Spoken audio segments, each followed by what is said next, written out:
नमस्कार, कुसुम private tutorial में आपका स्वागत है।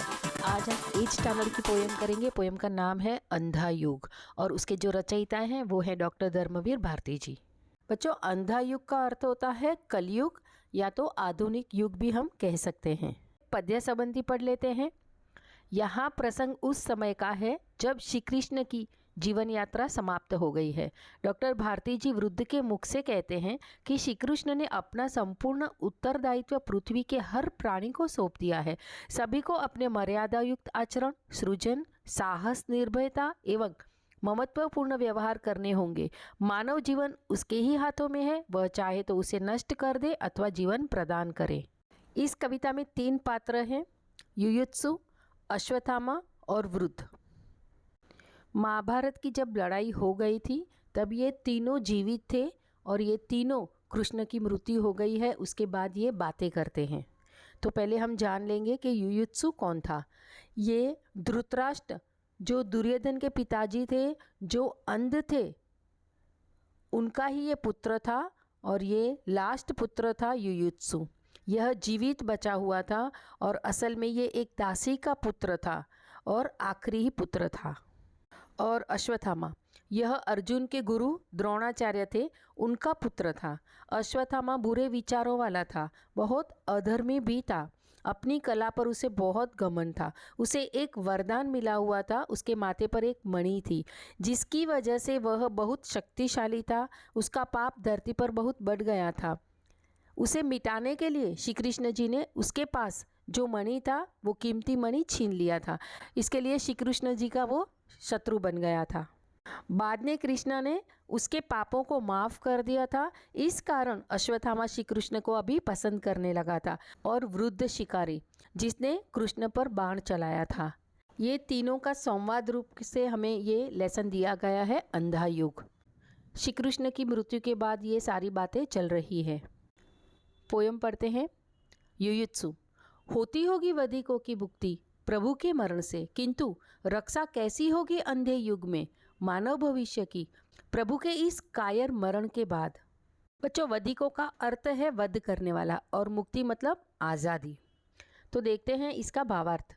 यह प्रसंग उस समय का है जब श्री कृष्ण जी का जीवन पूर्ण हो गया, आयुष्य पूर्ण हो गया। और युयुत्सु अश्वत्थामा से कहता है, प्रभु श्री कृष्ण तो चले गए लेकिन जो वध करने वाले थे उनको मुक्ति मिल गई। कृष्ण ने सबको माफ़ कर दिया। वधिकों का उद्धार भी होगा, कल्याण भी होगा। लेकिन अब जो अंधा युग आने वाला है, कलयुग आने वाला है, इसमें मानव की रक्षा कौन करेगा? आखिर भगवान ने एक कायर की भांति मृत्यु को स्वीकार क्यों किया? तो बच्चों, थोड़ा आपको कायर मरण के बारे में बताती हूँ। कौरवों लड़ाई में मर गए थे और गांधारी के ये पुत्र थे 100।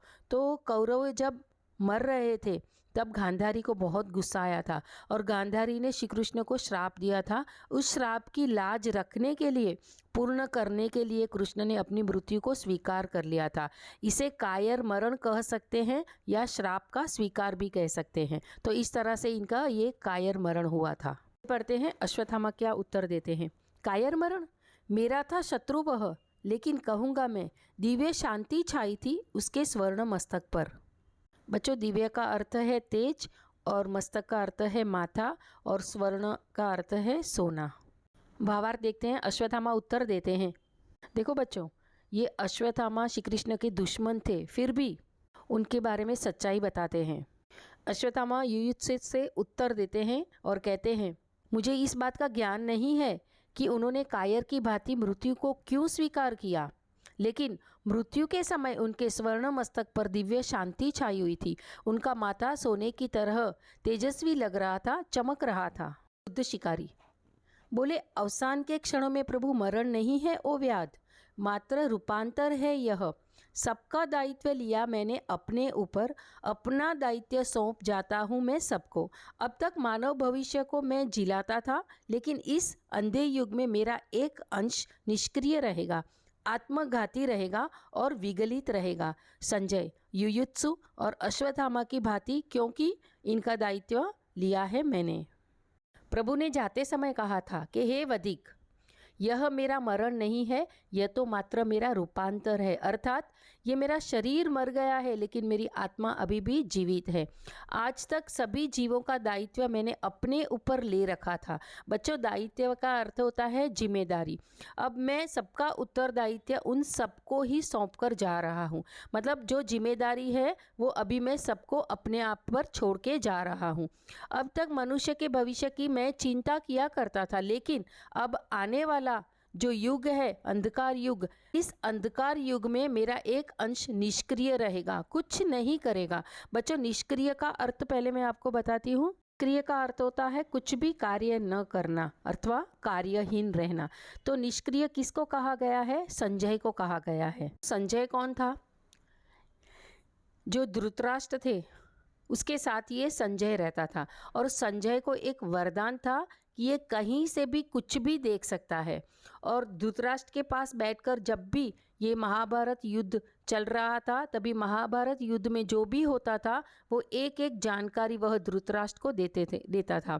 परंतु इतना ज्ञानी होने के बावजूद, वरदान प्राप्त होने के बावजूद भी संजय इस महाभारत के युद्ध को रोक नहीं सके, इसलिए उन्हें निष्क्रिय कहा गया है। कहते हैं आत्मघाती रहेगा। तो आत्मघाती किसके लिए कहा है? युयुत्सु के लिए कहा है। आत्मघाती का अर्थ होता है आत्महत्या करने वाला। और आगे कहा गया है विगलित रहेगा। तो विगलित किसके लिए कहा गया है? अश्वत्थामा के लिए कहा गया है। विगलित का अर्थ होता है विकृत या पिघला हुआ।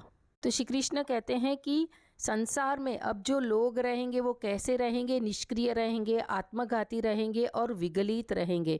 तो इनका सबका दायित्व पहले मैंने लिया था, लेकिन अब सारी जिम्मेदारी मैं उनको ही सौंप रहा हूँ। वृद्ध बोले, लेकिन शेष मेरा दायित्व लेंगे बाकी सभी? मेरा दायित्व वह स्थित रहेगा हर मानव मन के उस वृत्त में जिसके सहारे वह सभी परिस्थितियों का अतिक्रमण करते हुए नूतन निर्माण करेंगे। पिछले ध्वंसों पर मर्यादा युक्त आचरण में, नित्य नूतन सृजन में, निर्भयता के, साहस के, ममता के, रस के क्षण में जीवित और सक्रिय हो उठूंगा मैं बार बार। श्री कृष्ण ने यह भी कहा कि शेष सभी जीव मेरा उत्तरदायित्व संभालेंगे। प्रत्येक मानव मन में मैं रहूंगा और मनुष्य सभी विपरीत परिस्थितियों का सामना करते हुए नित्य नवीन सृजन करेंगे। ऐसे लोगों का आचरण कैसा होगा? तो मर्यादापूर्ण होगा, उनके नूतन सृजन में होगा, उनकी निर्भयता में होगा, उनके साहस में होगा और प्राणी मात्र के प्रति उनकी ममता के रस में अच्छे से होकर मैं बार बार जीवित होकर सक्रिय हो उठूंगा। मतलब सक्रिय हो उठूंगा का अर्थ है मैं जीवित रहूंगा। तो कैसे लोगों में कृष्णा जीवित रहेंगे? जो निर्भय होंगे, जो साहसी होंगे, जो ध्वंस करेंगे, मतलब विनाश करेंगे गलत कामों का और नया निर्माण करेंगे। ऐसे लोगों में मैं सक्रिय रहूंगा, मैं जीवित रहूंगा। आगे कहते हैं अश्वत्थामा, उसके इस नए अर्थ में क्या हर छोटे से छोटा व्यक्ति विकृत, अर्धबर्बर, आत्मघाती, अनास्थामय अपने जीवन की सार्थकता पा जाएगा? जो विकृत का अर्थ होता है खराब बुद्धि वाला, और अर्धबर्बर का अर्थ होता है असभ्य, हिंसक, जो अपने हित के बारे में नहीं सोचने वाला, और आत्मघाती का अर्थ होता है अपने आप को नष्ट करने वाला, और अनास्थामय का अर्थ होता है अश्रद्धा रखने वाला, मतलब किसी के ऊपर भी श्रद्धा नहीं रखने वाला। अभी भावार्थ देखते हैं। अश्वत्थामा कहते हैं, प्रभु ने जो कहा है उस संदर्भ में क्या हर व्यक्ति, चाहे वह कितना ही छोटा हो, विकृत बुद्धि वाला हो या असभ्य हो, या अपने हित अहित के विषय में सोचे बिना काम करने वाला हो, या सृष्टि के प्रत्येक प्राणी, प्रत्येक वस्तु पर अश्रद्धा रखने वाला हो, सभी अपने जीवन की सार्थकता प्राप्त कर सकेंगे? सार्थकता मतलब उपयोगिता। तो अपने जीवन का सही उपयोग मतलब सही जीवन जी सकेंगे क्या? आगे वृद्ध कहता है, निश्चय ही वे हैं भविष्य, किंतु हाथ में तुम्हारे हैं। जिस क्षण चाहो उनको नष्ट करो, जिस क्षण चाहो उनको जीवन दो और जीवन लो। वृद्ध अश्वत्थामा को इस प्रश्न का उत्तर देते हुए कहते हैं कि निश्चय ही मनुष्य भले ही अच्छा रहे या बुरा, आखिर मानव जीवन उसी के हाथ में ही है। वह चाहे तो उसे नष्ट कर दे अथवा जीवन प्रदान कर दे। तो इस तरह से ये पोयम हमारी यहाँ पर कंप्लीट हो गई है। आशा करती हूँ ये पोयम आपको अच्छे से समझ में आ गई होगी। पोयम में हमने क्या समझा कि जो व्यक्ति, जो मनुष्य है, वो मर्यादा युक्त आचरण करेगा, निर्भयता से रहेगा, तो ही जीवन को वो ऊंचा कर सकता है और सफलता प्राप्त कर सकता है। व्यक्ति का जीवन उसके अपने खुद के हाथों में ही होगा।